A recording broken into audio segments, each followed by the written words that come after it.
Arjan, silakan. Aduh, semoga juri bisa melihat konsep aku dan mengerti kalau aku mencoba bikin sesuatu yang berbeda.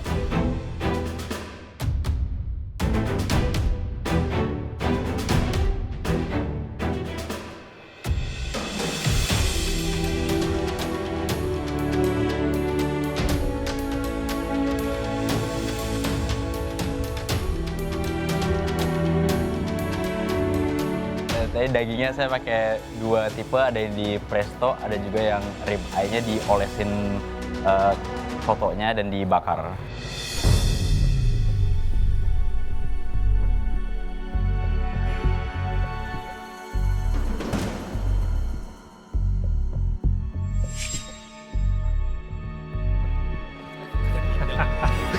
Most of them. Kenapa? Kamu baik juga. Wah, udah mulai ketawa-tawa, tapi aku tahu banget sih, ini pasti soalnya rasanya sama sekali nggak ada mirip-miripnya sama yang dicontoh.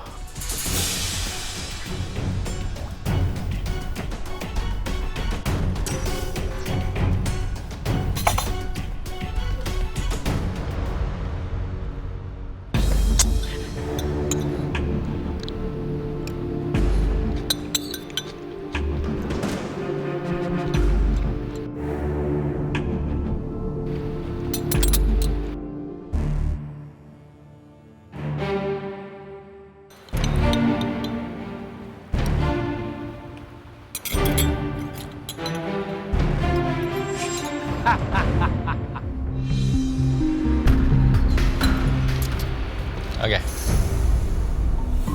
Untuk daging cukup empuk dan kuahnya itu kayaknya menurut saya kurang pas. Spices-nya Iya, kurang pas. iya. Untuk kuah soto kayaknya nggak ada yang semacam itu. Nah, Iya, Kayak apa? Emang kayak apa Pak rasa kuahnya? rasanya kayak mendekati kayak pindang-pindang gitu.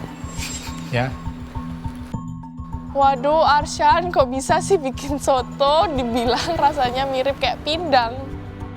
Aduh, kok rasanya jadi kayak pindang ya? Padahal sayang banget, daging aku tuh udah empuk banget. Okay, Arshan, when we say you can elevate the dish, ya, dish yang tadi contohkan untuk menjadi inspirasi, untuk dari segi warna, yes, this is good. Tapi kamu menghilangkan karakter daripada soto daging Betawi. You know, Aku kan coba untuk meng-elevate dish-nya, chef kan udah top 3.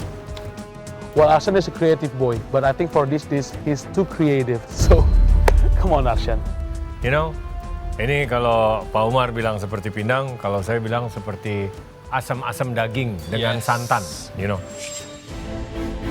Udah dibilang rasanya kayak pindang, sekarang dibilang kayak asam-asam daging. Wah, kasihan banget sih Arsyan hari ini. There's a lot of flavor here. The idea is good. Two texture, two ways cooked beef, ada the charred vegetable, habis itu ada pickles, tomato, and stuff like that. It's a good idea. Dan, again, makan sup should be just with spoon and fork, or even soup spoon. Nggak perlu ada pisau juga, oke? Ya, chef. Bener-bener Arsyan banget sih untuk inovasi baru. Dan again, he's very creative. Tapi kayaknya hari ini terlalu kreatif. Saya nggak bilang ini nggak enak. This is good. Flavornya itu cukup berempah, ada asam, pedasnya sedikit, aromatik, tekstur, permainan tekstur, warna. Ini bukan hidangan yang buruk. Tapi kalau kamu bilang hidangan ini terinspirasi dari soto Betawi, saya akan tanya dari mana. Ini nggak ada hubungannya sama soto Betawi sama sekali. Ini kamu buat hidangan baru. Setuju sih chef, ini emang dish-nya nggak ada hubungannya sama soto Betawi. So that's it. Thank you Arsyan. Thank you, chef. Mungkin aku di challenge ini agak so ide ya untuk bikin sesuatu yang di luar konsep, padahal harusnya aku bikin flavor yang otentik aja. Mungkin Arshan terlalu being kreatif, jadi dia lupa konsep dasarnya sudah Betawi. But it's okay lah Arshan, you put something that's good bro. Oke. Baik, kami telah mencicipi hidangan soto Betawi kalian, terinspirasi dari soto Betawi Pak Umar. Kami akan berdiskusi untuk menentukan siapa yang akan menang.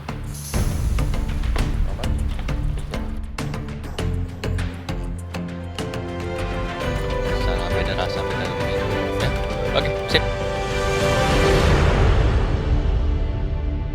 kita sudah berdiskusi dan kita telah make a decision siapa yang membuat hidangan yang mendekati dan juga rasa dari soto Betawi sesuai Pak Umar. Oke Pak Umar, kira-kira ada sesuatu pesan-pesan yang mau disampaikan kepada para top 3 MasterChef Indonesia season ke-9? Ya harus ini lagi. Maksudnya kalau pengen pas dengan rasa soto, mampir aja ke warung saya. Oke. Pak Umar, terima kasih sudah datang dan juga meluangkan waktunya untuk berada di MasterChef Indonesia ke season 9 ini. Nanti kita mampir. Thank you very much Pak Umar. Terima kasih. Yuk sama ya. Yuk sama kasih. Yuk. Oke, terima kasih Pak Umar. Dan selanjutnya, untuk mencicipi hidangan mie Aceh, kita akan panggil Ibu Ratna, silakan.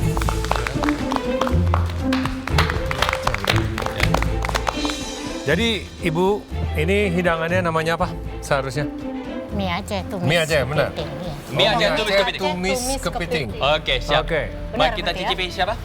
Kita mau cobain punya siapa duluan? Oke, Chef Juna. Oke, yang pertama Arshan. Aduh, aku deg-degan banget harus nge-serve ravioli mie Aceh aku ke juri dan ke ownernya sendiri. Kayaknya kali ini aku bener-bener so ide deh.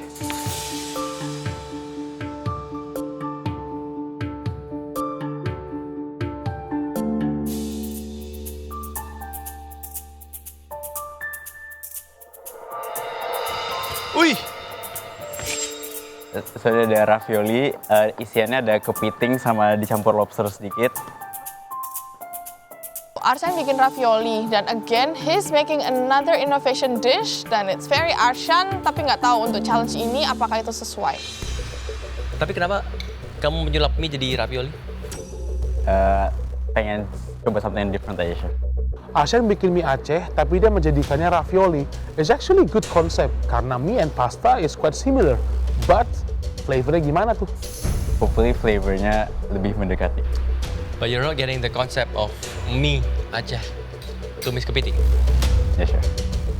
Aku emang mencoba untuk do something different aja, Chef. Pasti nggak pernah kan makan mie Aceh dalam bentuk ravioli.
Di sini, I do appreciate kamu mau elevate the dish. Thanks ya, Chef, udah mengapresiasi ide aku walaupun eksekusi aku agak gagal. Tapi sayangnya, yang paling parah, isian ravioli kamu is very salty. Ya, Aduh, itu aku nggak ngerti asinnya dari mana ya. Padahal pas aku cobain kayaknya oke-oke aja.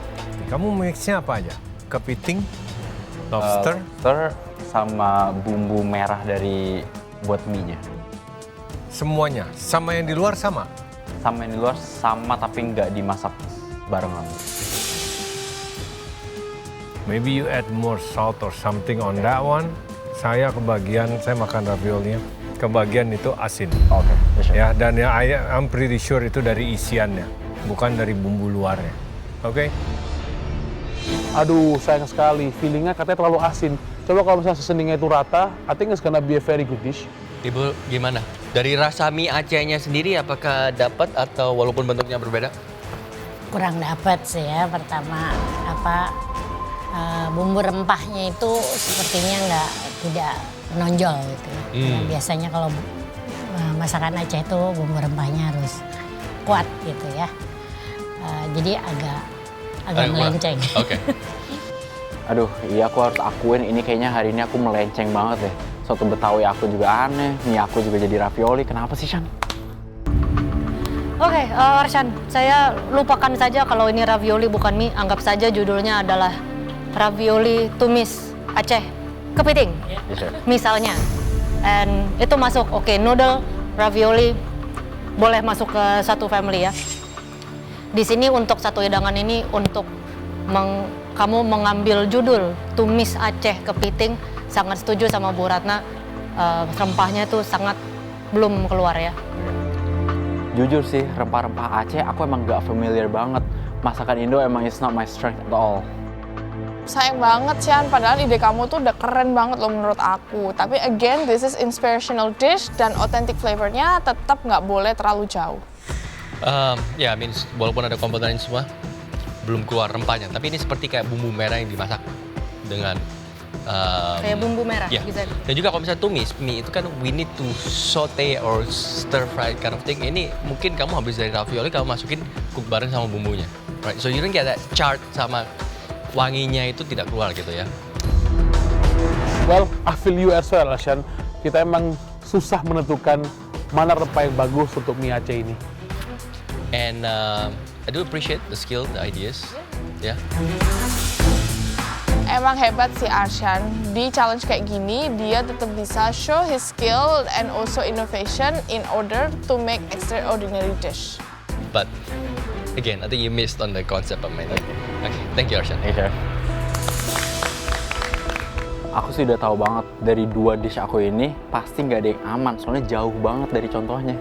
Well, Arshan, you know, you are my bro and I always admire your creativity. Tapi sometimes you just need to go back and then just like focus on the flavor and the concept. You gotta step on the brake a little bit on the being a whiz kid, nah.